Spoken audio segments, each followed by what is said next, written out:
HTS के मुखिया ने इजरायली हमलों को लेकर नेतन्याहू को खुले तौर पर वार्निंग देते हुए कहा है कि अब सीरिया के भीतर इजरायली हमले बर्दाश्त नहीं किए जाएंगे।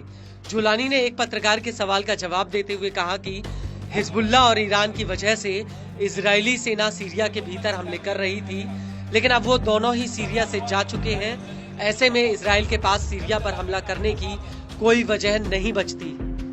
लेकिन इसके बावजूद इजराइल लगातार सीरिया में अलग अलग जगहों पर हमले कर रहा है। नेतन्याहू का बहाना है कि वो सीरियन आर्मी द्वारा छोड़े गए हथियारों को नष्ट कर रहा है, जिससे ये चरमपंथियों के हाथों में ना पड़े। इजराइल ने सबसे ज्यादा हमले सीरिया के लताकिया और टाटस में किए हैं। सैन्य रणनीति के लिहाज से ये दोनों ही प्रांत बेहद ही अहम है। आईडीएफ ने अपने हमले में टाटस को पूरी तरह से बर्बाद कर दिया है, लेकिन इतना सब कुछ होने के बावजूद इजराइल अभी भी नहीं रुका, बल्कि अब उसने टाटस पर इतना बड़ा हमला किया है जो एकदम परमाणु हमले के जैसा है।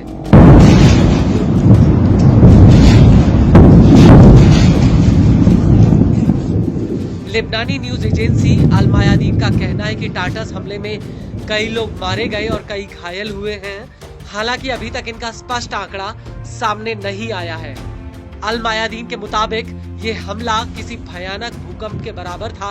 जैसे ही इजराइल के बम टाटस पर गिरे, वैसे ही वहां पर जापान के हिरोशिमा में गिरे परमाणु बम की तरह धरती हिलने लगी और आसमान में एक बहुत बड़ा आग का सुर्ख लाल गोला बन गया। नजारा ऐसा था कि मानो टाटस में अचानक जलजला आ गया हो।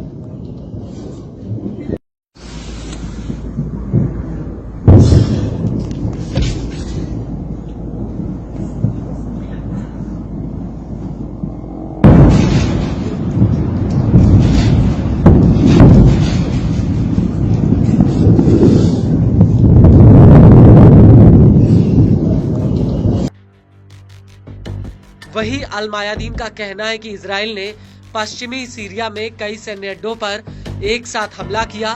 Syrian observatory for human rights का कहना है कि इजरायली जेट्स ने एयर डिफेंस और जमीन से जमीन पर वार करने वाली मिसाइलों के सैन्य बेसों पर हमला किया और ये हमला तकरीबन रिक्टर स्केल पर 3.0 की तीव्रता वाले भूकंप के बराबर था।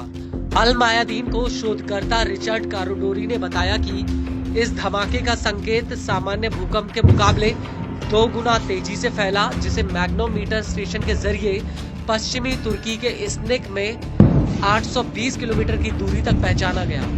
लेकिन इस हमले से पहले इजरायली जेट्स ने सीरिया के देर इज़्ज़ार प्रांत के अल बुकामाल सैन्य अड्डे पर भी हमला किया था और इन हमलों के दौरान इजराइल की पैदल सेना क्वीनेत्रा में और आगे बढ़ गई।